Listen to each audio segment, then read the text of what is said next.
How are we doing, everybody, on this fine Wednesday afternoon?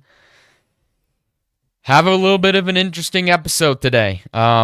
Week 11 NFL predictions. We haven't done this so far. I'm not going to go through every game. I'm just not going to do it. That will take forever, and there's just some games I don't care to talk about. And then we'll do the power rankings. The Bracken Best is what we call it around here. And then I wanted to talk about Matt LaFleur and Jaire Alexander, those two kind of situations. So let's just hop right into this with the predictions. First game I wanted to cover. Bills, Buccaneers. Bills are at home, favored by 5.5, and I'm taking the Bills. Let me explain. To me, this game comes down to James Cook. If he can get the run game going for Buffalo, they will win the game. It's going to be 45 degrees-ish and super rainy. Like, this is going to be a running football game through and through. And we've seen this season, when James Cook gets going, the Bills win games. In their 6 wins, James Cook has 120 rushing yards per game. In their 3 losses, James Cook is averaging 60 yards per game. When he doesn't get going, their offense doesn't function. And it makes sense. If you look at their weapons, I mean, who really scares you? Shakir's a good third down target, can move the chains. Keon Coleman has not shown that he can be that big play threat that they drafted him to be. Kincaid has been kind of your big play threat in the passing game and your touchdown machine, but he's injured. So I don't think an impact through the passing game is going to win them this game. Obviously, Josh Allen is prolific, elite. We know all these things. He won the MVP last year. But I think the Bills are at their best when James Cook is getting the bulk of the explosive plays, and they're just converting third downs with Josh Allen's legs and just peppering those receivers and picking up first downs when they need them. But I think James Cook is the key here. And for the Buccaneers, you know, they have a decent defense. It's not horrible. But it's certainly not like elite or anything.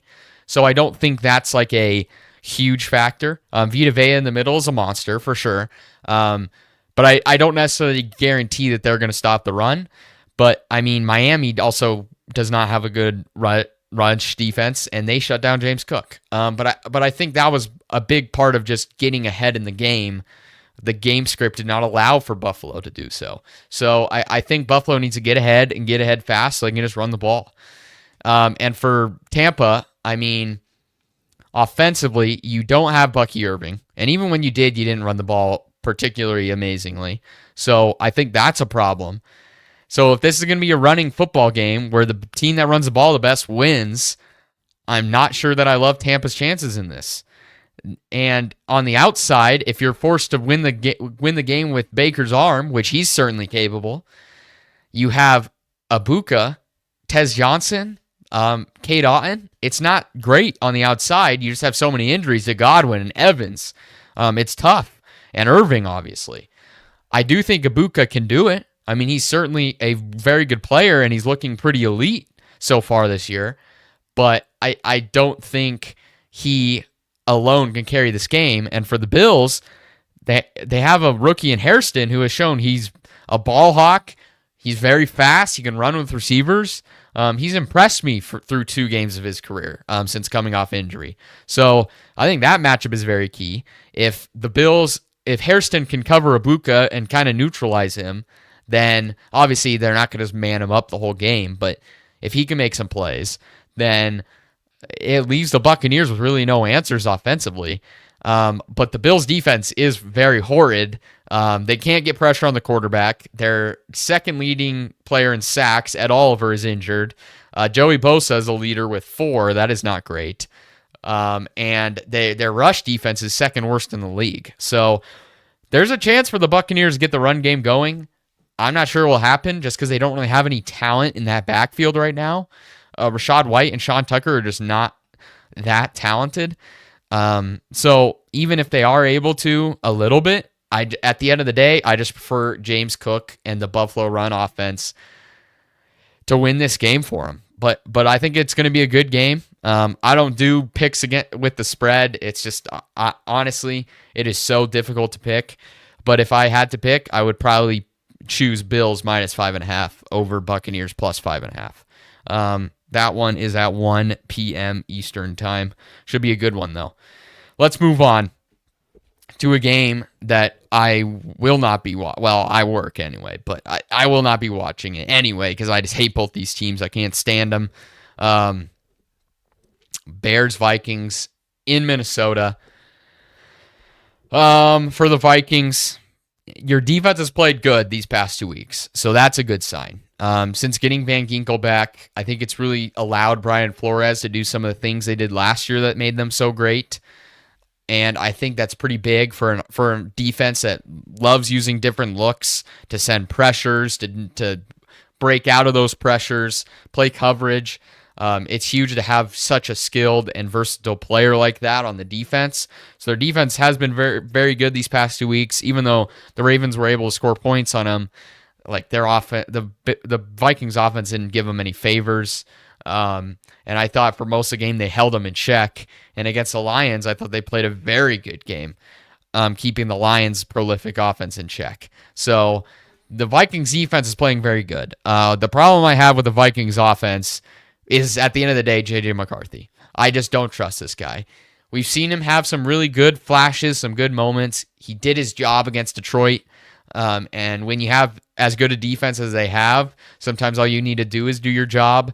But once you're teetering on the do your job and then like the slight negative, and then you're even teetering on that and like the very big negative to your team.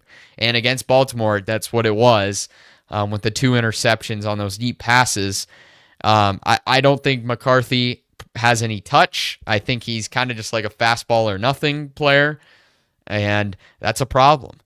And on the other side of the ball, I see similarities with Caleb, where he's kind of just a fastball or nothing. I'm not sure he has a ton of touch on his throws, but he has certainly been better than J.J. McCarthy for sure.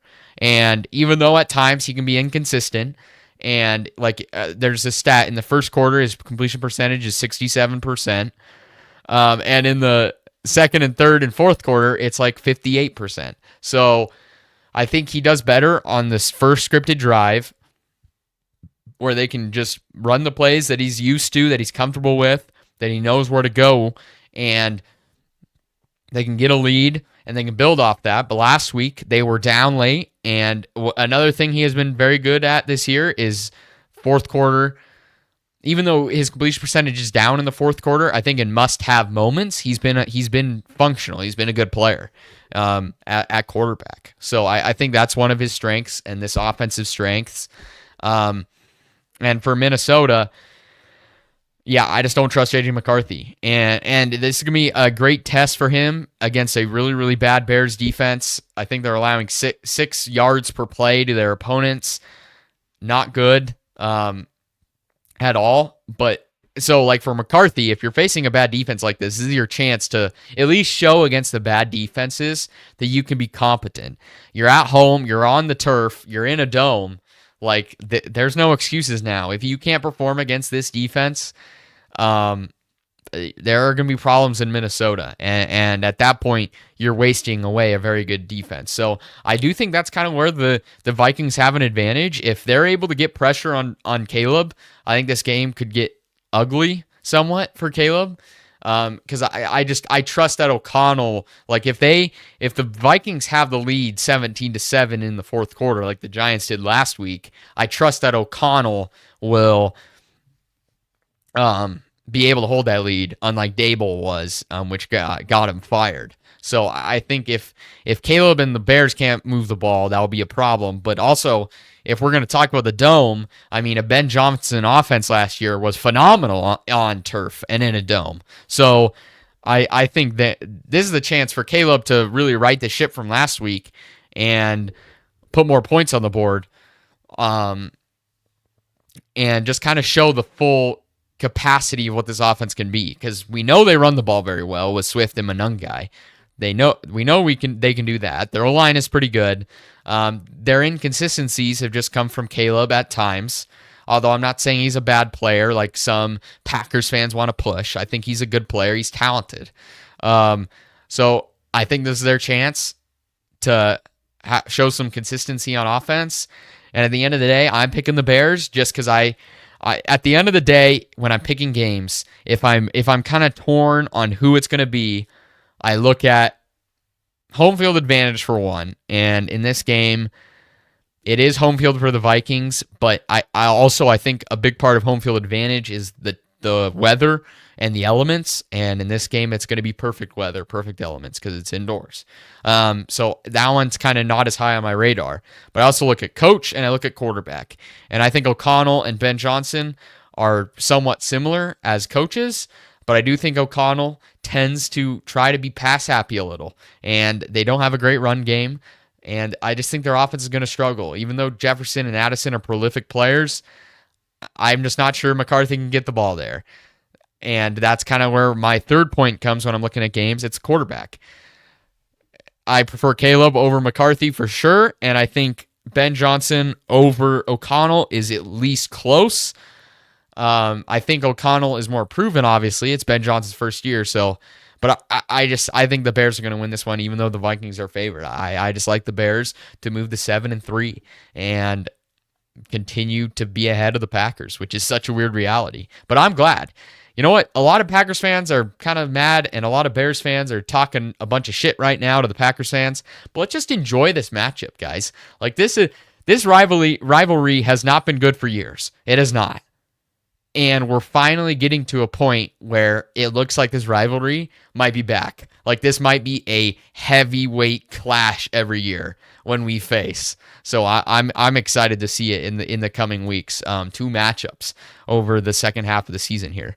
But yeah, I think the Bears are going to win. It'll be a close game. But at the end of the day, I just do not trust JJ McCarthy. But let's move on. Okay, Steelers-Bengals. I wanted to talk about this game because the last matchup was so good. And generally, I believe that when you have a matchup that I think is a really close one, it's a split. And the Bengals won at home. I think the Steelers are going to win in this one. They're favored by 5.5. I just think, listen, the Bengals defense is hot garbage. They're horrible. They're absolutely horrible. We saw the Jets have a good day. The Jets suck offensively. This defense is absolutely garbage. They gave up the game-winning touchdown against the Bears. I just think there's no way in hell the Steelers can't move the ball on these guys. And we saw it in the game they played earlier this season. They moved the ball against them. They just didn't come out on top. And the Steelers defense played a lot worse. And I think they have kind of improved. I thought they played decently against the Chargers. The offense just couldn't get going for them. So there's no complimentary football here. And against the Colts, the Colts did move the ball. They just got a lot of the Steelers defense just got a lot of turnovers. So I think that's kind of the reasoning there. I don't necessarily think the Steelers are a good defense, but I think they're obviously better than the Bengals to me. So to me, that's just where I kind of see this. I just don't trust him. It's kind of like McCarthy. I don't trust McCarthy. I don't trust the Bengals defense. You have Joe Flacco, you have Jamar Chase, you have T. Higgins, you have all these weapons. I think they'll put up points, but in Pittsburgh, I'm just going to take the home team in this one. They're favored by 5.5. Is there a reality where Joe Flacco lights them up again? Yeah, but I'm hoping this time TJ Watt can get some more pressure on Joe Flacco. Like, he was obsolete in that game until late. Hopefully he can get more pressure on them, and the Steelers defense can get going, maybe get a few turnovers. And I just think the Steelers offense has to be able to score against this defense because everybody has all season.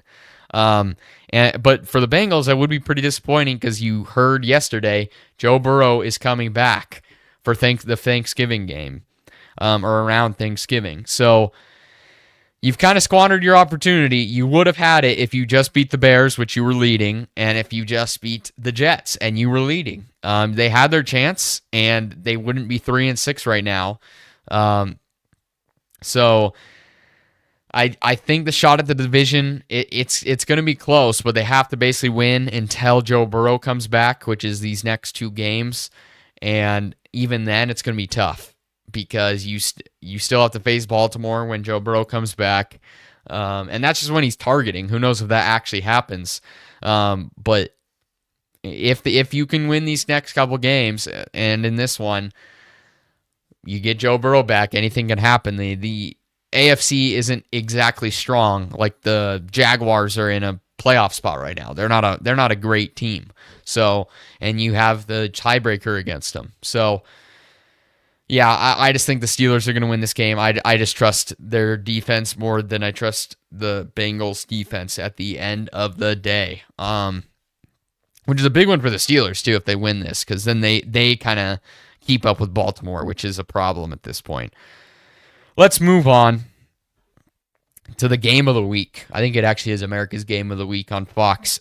This game's going to be phenomenal. I am so hyped for I don't get to watch it because I'm at work, but like, I wish it was on primetime. But we're going to get the primetime game in like week 14, I believe. I can't remember exactly when it is, but Thursday Night Football for that one. And that's going to be good in Seattle, which I think is going to be better. And that's kind of where I want to start. I think this game, I think there's a good chance there's a lot of Seahawks fans there, most likely. Every Rams home game at SoFi seems like there's a lot of the opposing fans. So I wouldn't be surprised if it's more like a Seahawks home game, or at least 50-50. But this is just a battle between, we'll get to my power rankings in a little bit, but this is a battle between my top two teams, the Seahawks and the Rams. I have the Rams. Well, I'm not going to say anything yet, but I think this game decides who the best team in football is at this very moment. I mean, these two teams have both had great seasons. Great seasons.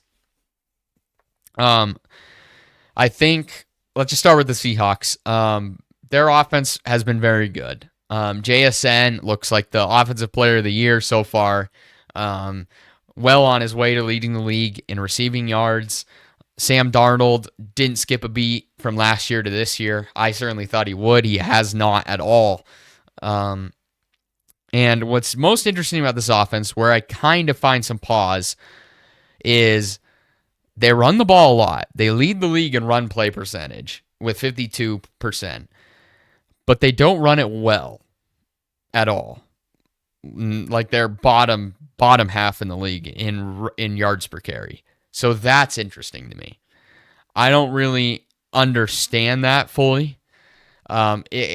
It's kind of like the Packers. The Packers are trying to run the ball, but they aren't running it well. But the Packers offense is just not doing well in general. But the Seahawks, it kind of feels like they're somewhat really reliant on JSN. And obviously, he's a great player. That's not a problem to have. But past JSN, there really isn't much on this roster receiving wise. I mean, you have a rookie at tight end in Arroyo. Cooper Kupp is a shell of his former self. Shaheed, good field stretcher, but he's just kind of, there's so many archetypes in this league that are just fast. They can run straight because they're fast, and that's kind of what he is. So that's where I do kind of find pause here. And obviously, they're a great offense. So I'm not trying to take anything away from them. But I think if there is ever an occasion where JSN runs into somebody who can guard him, or a team has a good plan for him, where does the ball go? Their running backs aren't great. And besides JSN, there's just not a remarkable playmaker. So I think that's where they could find problems. And this O-line has been good this year. But the Rams have a very good pass rush. I think if we're talking in terms of the Rams defense, where they struggle is through the air. Obviously, they just don't really have a great secondary. Like Mac Jones was able to light them up. But I think their run defense is very good, and their pass rush is very good. They can sack the quarterback, so that's where they kind of excel. So I think Seattle's gonna be able to throw the ball a ton and be successful at it. I don't think the Rams have that answer at corner, or the personnel to be able to create a good enough plan to stop JSN completely. Nobody has this year, really. So I don't think that's going to be a reality. But The other thing about Seattle's offense is they've been very turnover prone this year. They're in the 20s, I believe, in the league in turnovers. So that's kind of a problem. For as good as they've been, which is kind of speaks their success even more, they've been pretty bad turning over the ball. So if they can not do that, I think they can be even better. But if that trend kind of continues, I think that could be a problem, especially when you're giving the ball back to a Rams offense that is equally as good as the Seahawks offense. And let's talk about that. Right now, the Rams have the MVP of the league in Matthew Stafford. 25 touchdowns, 2 picks. I think that is almost undisputed. I'll hear you out for JT. He's having a phenomenal season, and I wouldn't be mad if he won it at all. I just think Stafford, who has the pace for 47 touchdowns, 4 picks, that's really good. That's pretty historic. So I do think they have the MVP of the league, who's playing out of his mind right now. Their O-line is pretty good. I prefer Kyron Williams to Sharp or Kenneth Walker for sure. And I mean, I think where the Seahawks lack a secondary weapon to JSN, the Rams got Puka Nacua, who to me is the best wide receiver in football. Just my personal opinion. When I watch him, I'm like, yeah, that guy's the best in football.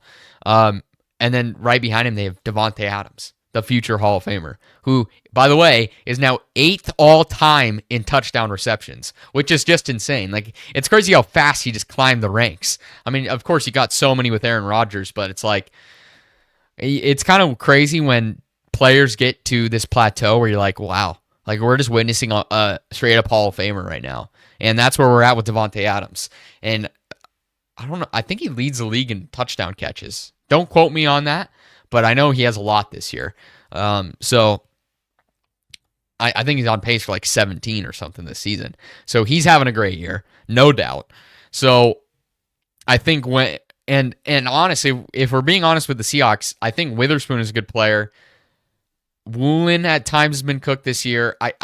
They have the thing about their defense is they don't have a lot of like household names, but they have a lot of just really good gritty players.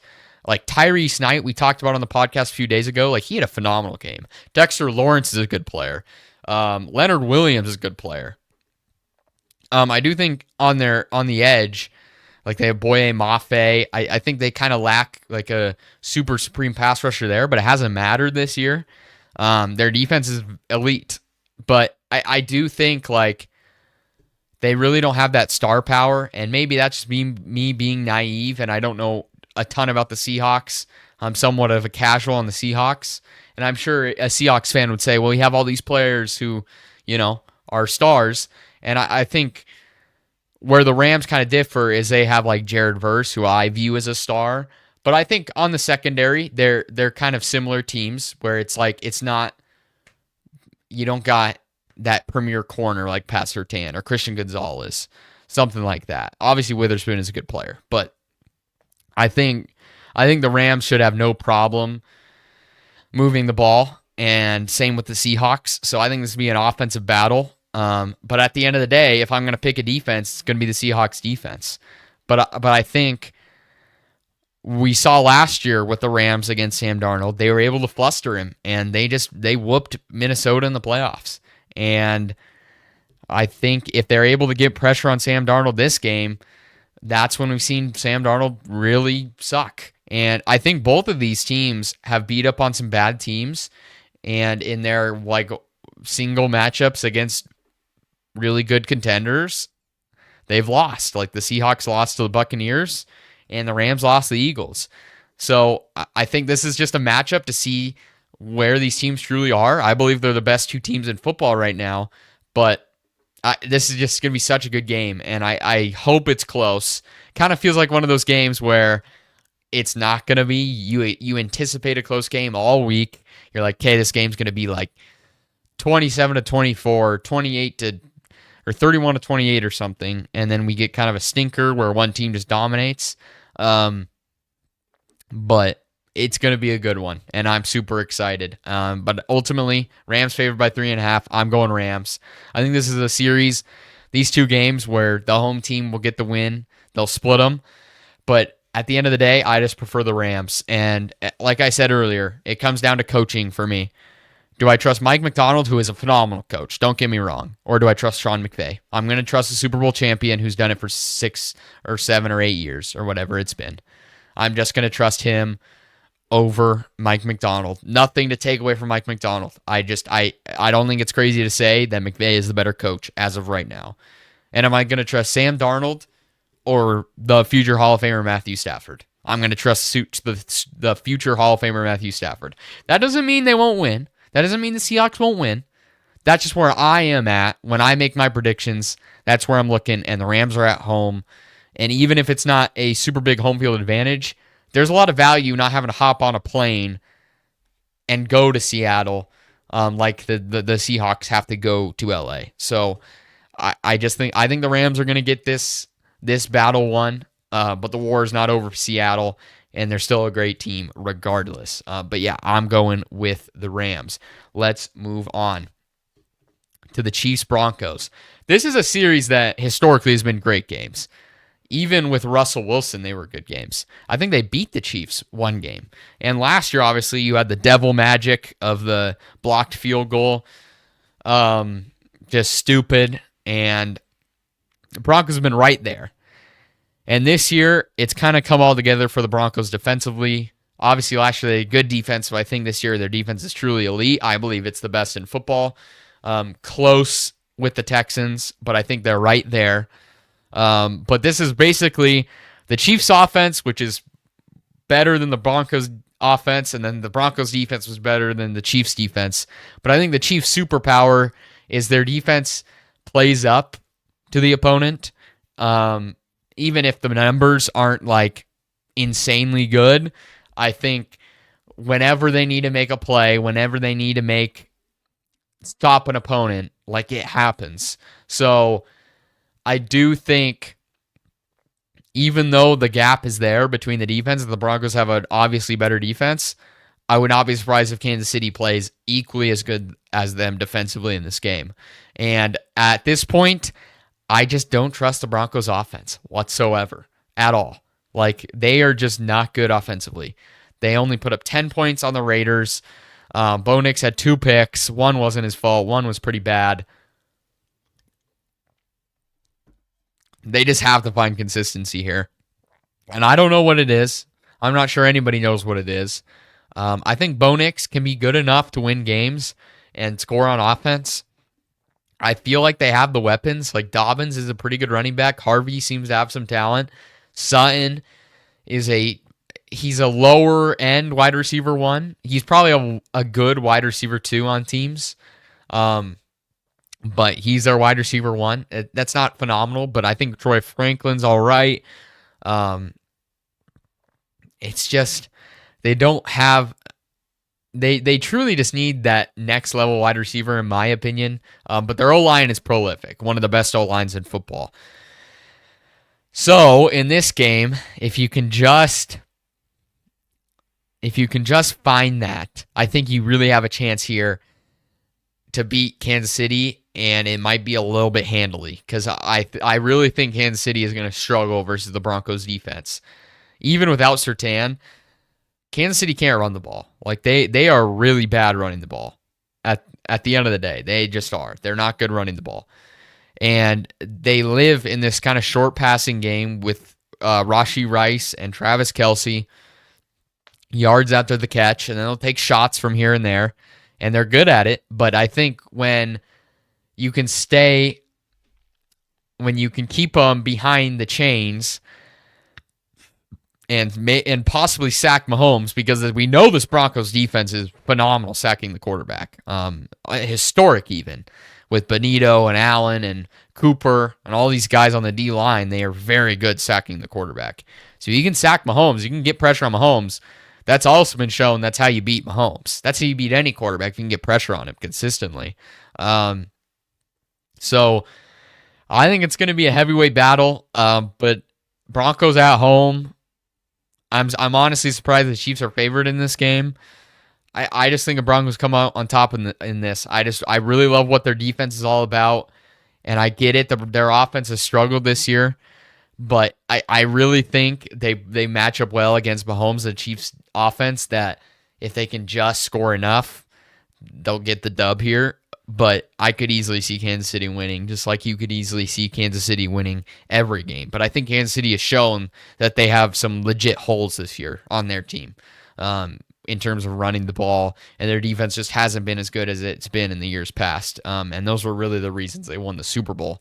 Obviously, Mahomes has been good as well, but I mean their defense just stepped up big time. And I think the Broncos have a chance here to right the ship offensively and get some momentum moving.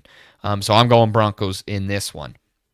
And finally, the Sunday night football game, Lions-Eagles. I am shocked the Eagles are favored in this game by 2.5. I'm going Lions.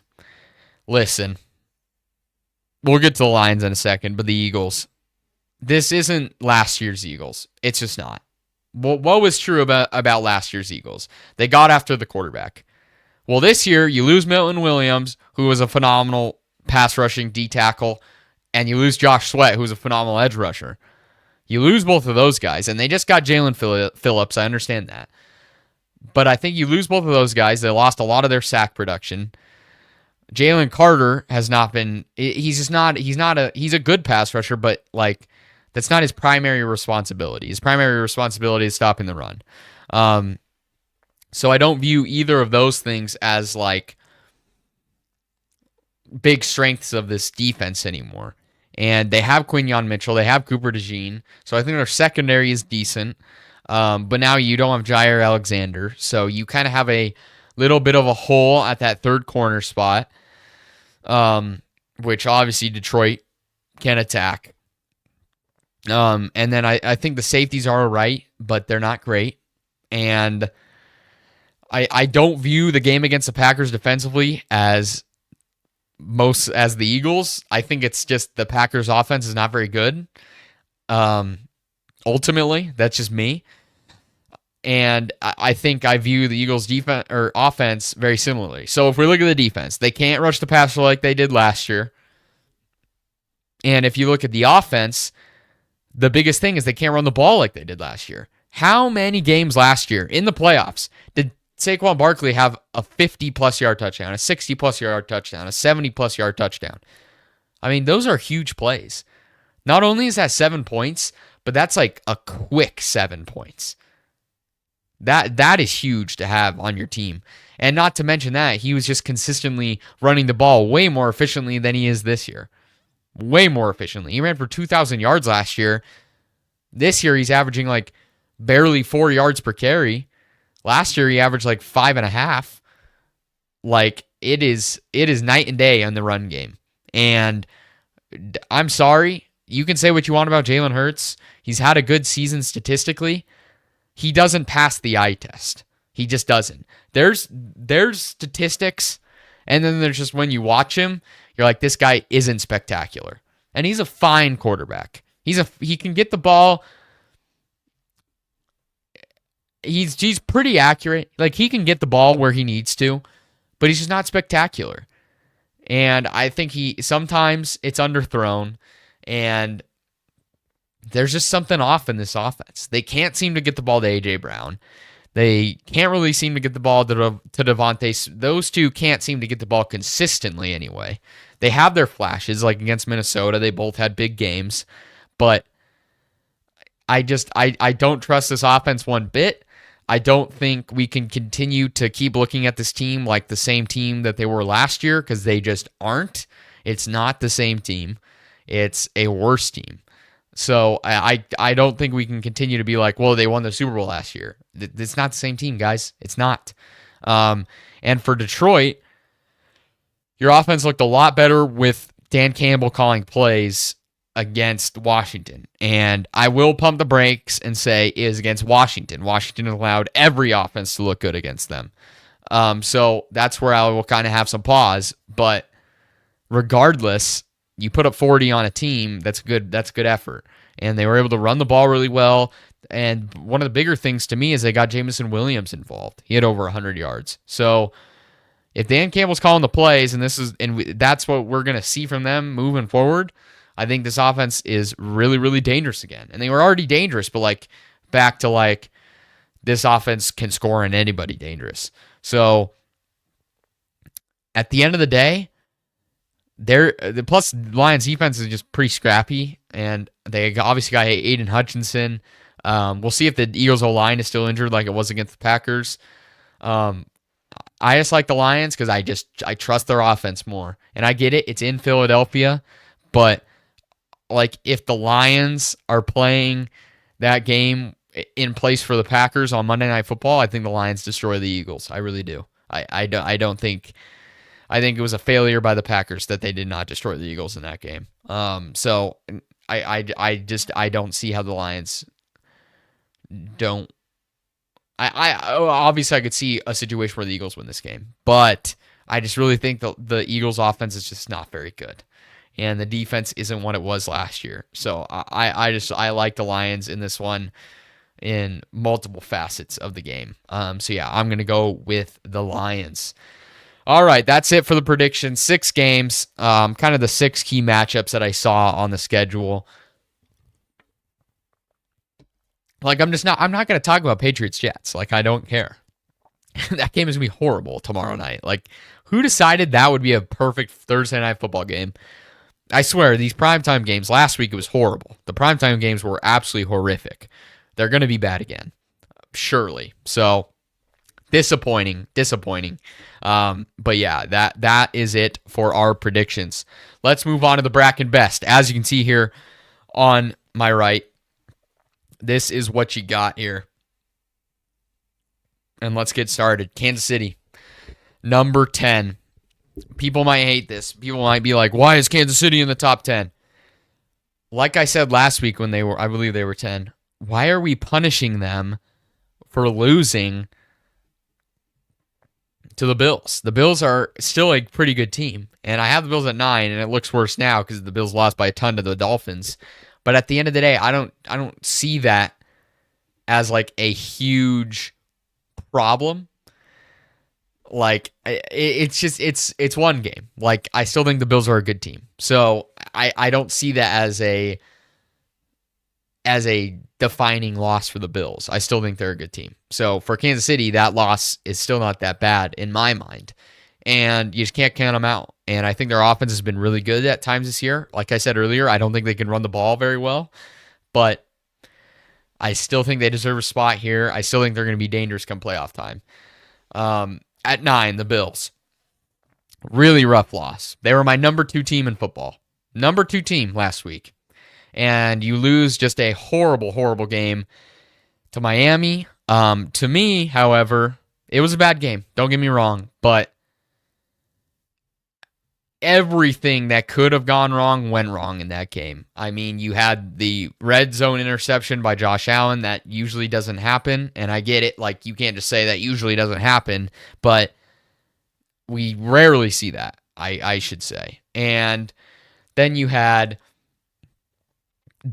you're trying to drive down the field to make the lead a little bit shorter of a gap, and Allen fumbles. And you're like, what the hell is happening? Allen never fumbles. Like, he is great at taking care of the ball. So that never happens. It happened.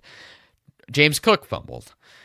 So you just had a lot of events that all compiled into them losing that I just don't think are going to happen very much for the remainder of the season.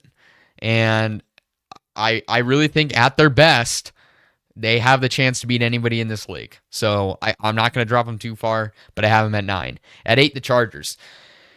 I will say there's potential for the Chargers to drop out of this list completely. But as of right now, they're playing good football. And their defense looks much better than it has been all year. But where they scare me is their tackles and their O-line in general. I don't know if anybody's seen that clip, but it's the Chargers O-lineman PFF grades on the Sunday Night Football intros. It's like 35 out of 38, 36 out of 38, 37 out of 38, 38 out of 38. I mean, they don't have Joe Wall, obviously, out for the season. I believe he might be able to come back for the playoffs. I'm not sure. And then you lost Rashawn Slater in training camp. So just rough there. You don't have an O-line. But Herbert is playing some of the best football of his career, for sure. And you're only going to get healthier offensively at the skill positions, because right now you have Vidal at your running back, or Vidal, or however the hell you say it. You're going to get Hampton back eventually. So I think they either have potential to move up in this list or just drop completely once these O-line injuries start catching up, because I think they might. But as of right now, they're playing good football. Harbaugh's got those boys playing hard. At 7, the Broncos. Listen, that win against the Raiders was not pretty. It was not inspiring at all. But this defense is still elite. And once they get Surtain back, they're going to be even better. Let him rest up. You're 8-2 now. So you have a little bit of a cushion. But, I mean, the Chargers right on your hip, and Kansas City is never counted out. But honestly, they're just here because of their defense. If they had a middle-of-the-pack defense, they would not be on this list. But because it's that offense is that bad so far this season. But we'll see if this offense can get it together. They have an opportunity to jump in this list. At 6, the Eagles. I had them higher than this, but even though you got the win against the Packers, I don't think it was a very encouraging win. Obviously, defense played great, but again, I think that's a lot on the Packers just sucking. And the offense was pretty horrible. And you had questionable decisions from Sirianni in that game. Like, do you trust him at the end of the day? I don't, certainly. Throwing on 4th down when you could just punt the ball and pin the Packers deep was definitely a decision. So they're still a good team, no doubt. They're 7-2. But I'm not sure I trust them. And this, especially that offense and their defense, like I was saying literally just a few seconds ago, this ain't the same team as last year. But they're winning, and they're the back-to-back, or they're the defending Super Bowl champions. So you have to give them their props for now. But we'll see what happens against Detroit. But they definitely have a chance to drop in this list as well. At 5, the Colts. I could flip them with the Eagles. I could see it, but I really believe in Jonathan Taylor and what this Colts offense is all about. It's been a rough 2-game stretch. A lot of turnovers, fumbles from Daniel Jones. But they lost the Steelers. I think it's kind of a fluky loss. They beat the Falcons. I thought Sauce Gardner had a pretty good game. I thought their defense played pretty well. So, honestly, JT's carrying this team a lot to me. Personally, I think JT creates a big reason why they're at 5. I mean, he's just prolific, and their O-line also is very good, although they were not able to protect Daniel Jones against the Falcons at all. But opening up holes for JT, I mean, ran for 250 yards. So as long as he's moving like that, I think they can be similar to the Eagles last year. Obviously, they don't have as good of a defense, but I think they could have similar results if he is running like he has been so far through the playoffs. So Colts at 5. At 4, the Patriots. Just an impressive win versus Tampa. It was kind of my test to see where they truly were as a team, and they passed. They're a good team. They really are. And Drake May is playing some of the best football at the quarterback position in the league. So when you have those two things, and I really trust Vrabel, he's just one of those guys that I trust is going to get his guys prepared. And Milton Williams on the D-line has changed that defense. They stopped the run prolifically. I think their weapons are good enough. We saw Henderson have a big game. So I really like what the Patriots are all about. They're at 4. At 3, the Lions. If their offense continue to play like this, they're going to be super, super dangerous down the stretch here. I mean, they played a really good game offensively, and it's what we expect from them. And all season, if you ask me if I made this at the start of the season, this is probably where they would be, right around here. And we just saw normal Detroit Lions football. So normal Detroit Lions football puts them in the top 3 for sure. At 2, the Seahawks. I was talking about this in the match in the game prediction. Seahawks 2, Rams 1. You could flip them. I wouldn't be mad either way. I just prefer the Rams. I think the Seahawks have some problems running the ball. I mean, they're not a horrible run offense, but I think it could come back to bite them at some point. I think they turn over the ball a little bit too much, but that's fixable for sure. But other than that, I really have no concerns on this team. And they're playing some of the best offensive football in the league, and I think their defense is just nasty. McDonald's got those boys playing hard. So I really like what the Seahawks are all about, and they probably have one of, if not the best wide receivers in football. At 1, the Rams. I just love the Rams. I mean, holy crap. You have the MVP of the league right now in Stafford, Puka Nacua, Devontae Adams, Kyron Williams, a decent O-line, a great D-line, pressure all over the place. I just really like the Rams, man. They're playing some of the best football in the league, and this offense looks kind of unstoppable. And again, whoever wins in this upcoming matchup between the Seahawks and the Rams will earn the number 1 spot in the power rankings for sure. So interested to see how that one plays out. But that is the Bracken Best for Week 11. Let me know down in the comments what you think. Moving on, Matt LaFleur. All right, let's get into this. Okay. Should he be fired? No, he should not be fired. As of right now, I think it would be foolish to fire him right now. Let me explain. And I've heard other people say this. Never fire your coach mid-season, because then you get an interim coach, and especially when you're a playoff team still, they're the 7 seed. Let me start off with this first. I think that's where other fans, like I've seen Bears fans be like, the Packers fans are the most ungrateful in the league. Like, you're 5-3-1, calm down. And it's like, yeah, but you don't really understand. And I'm not trying to make this a knock against Bears fans, but when you have the expectations that comes with being the Packers, 5-3-1 ain't going to cut it. Especially when you trade for Micah Parsons. Especially when you do that. All right? So, and I know Bears fans might not be used to those things. I think they will be getting used to those with Ben Johnson as coach.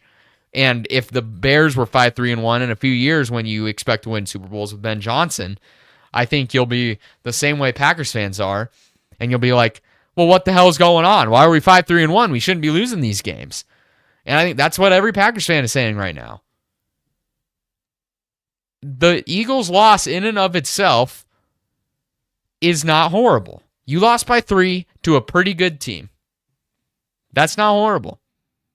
What is horrible is dropping 2 to the Browns and the Panthers and tying the Cowboys, making this game horrible.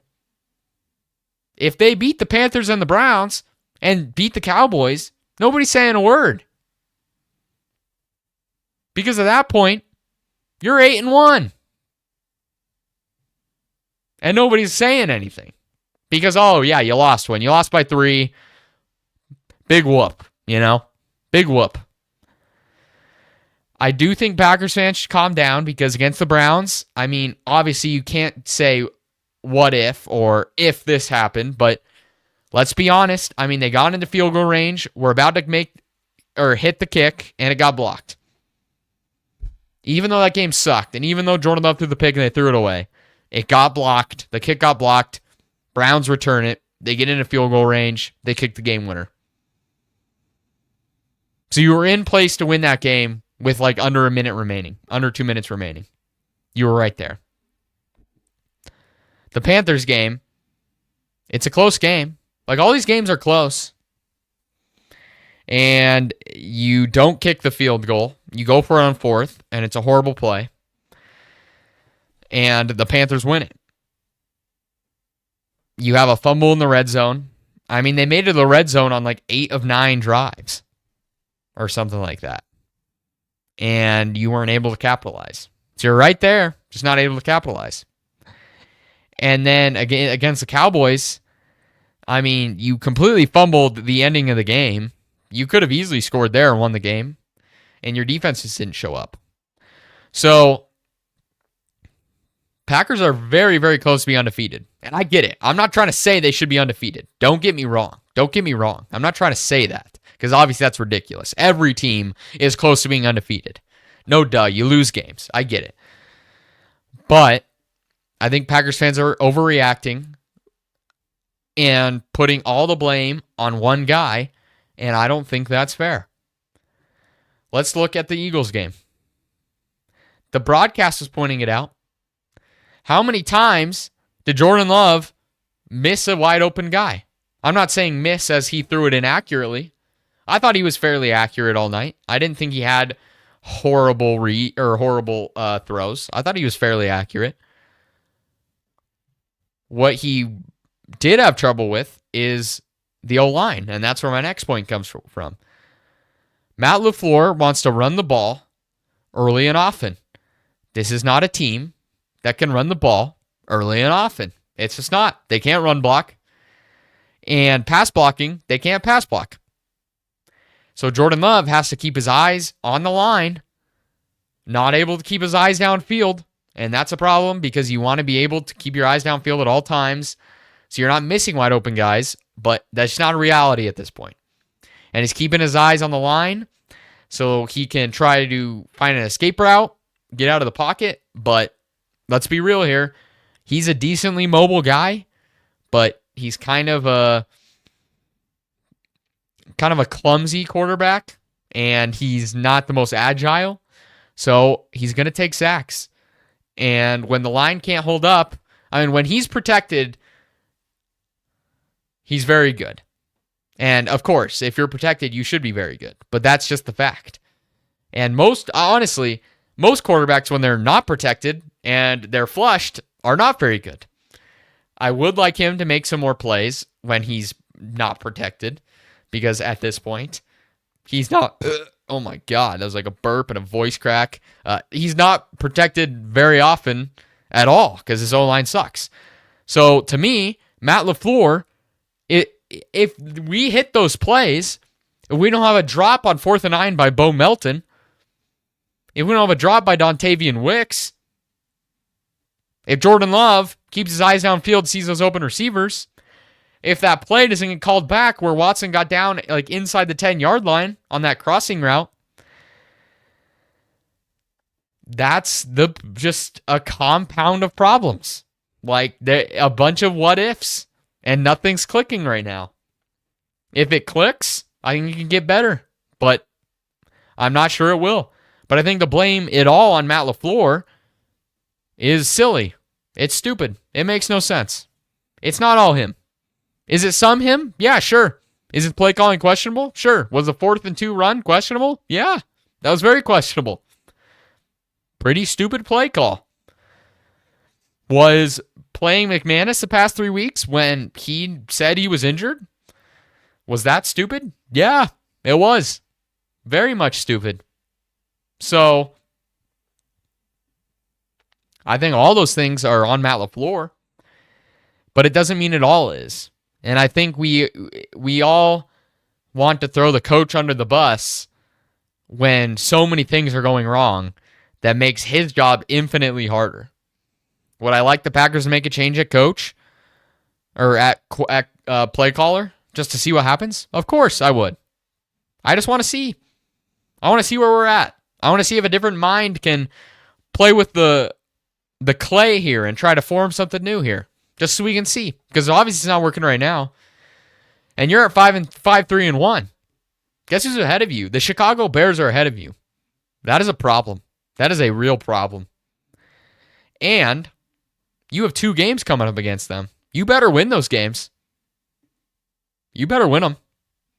You better win a lot of the next coming games, or you could be out of the playoffs. And you don't have your first round pick.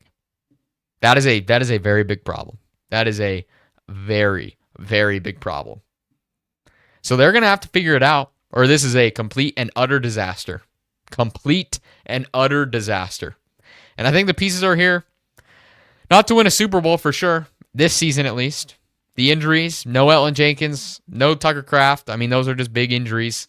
Those guys were going to be vital to your success this season in terms of a Super Bowl. So I don't think the Super Bowl's on the table, but anything can happen. But I think to blame it all on the coach is just, it's not right.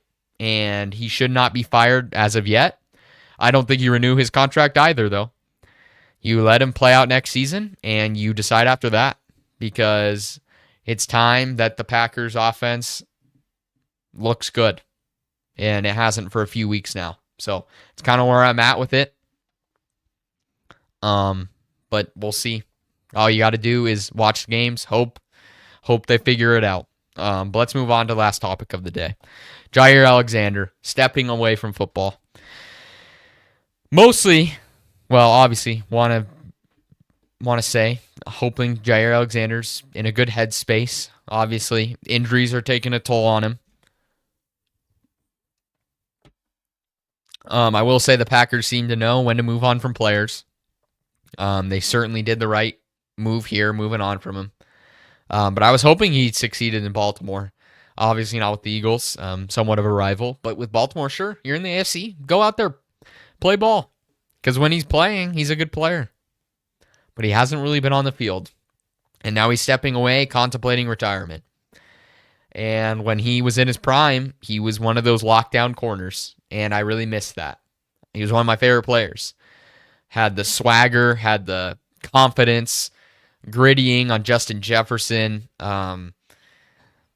That interview after the Dolphins game. Just a really good player, really fun guy to cheer for. And mostly my message here is love your players while they're still there, because they fall off fast. They fall off real fast. I mean, it was just like 2022 that Jaire was playing really good football. And now it's gone downhill. And now he might be retiring from the league. He got drafted in 2018. I mean, he ain't that old. So just love your players while they're still there, because you never know. You can't take it for granted. Injuries kill careers. So yeah, that's pretty much all I wanted to say. Enjoy the players while they're still on your team, because before you know it, they'll be gone and they'll just be a distant memory in team history. And it's sad, but it's just the reality of the sport that we watch and we love. It's what happens. So yeah, basically all I wanted to say there. Hopefully, Jaire, you get better mentally, physically, all those things, man. Wishing the best for you. You're a phenomenal player when you're on the field. But yeah, thank you guys so much for watching. Let me know down in the comments what you thought of the power rankings and the predictions. Who do you think is going to win those games, and who do you think is the number one team in the league at this moment? Go check out our Instagram that we just made. I'll be posting shorts of this podcast right here on there. Go check out TikTok, Twitter, YouTube Shorts. All those things are greatly appreciated. Please like, subscribe, comment. Stay safe out there. Enjoy the rest of your Wednesday. Enjoy the horrible game on Thursday night tomorrow. Enjoy college football on Saturday, and enjoy another great NFL Sunday. We'll be back tomorrow with an episode with Double J's, because Jock never joined the show anymore. Shout out to Jock. But yeah, thank you guys so much for watching, and I will see you in the next one. Peace.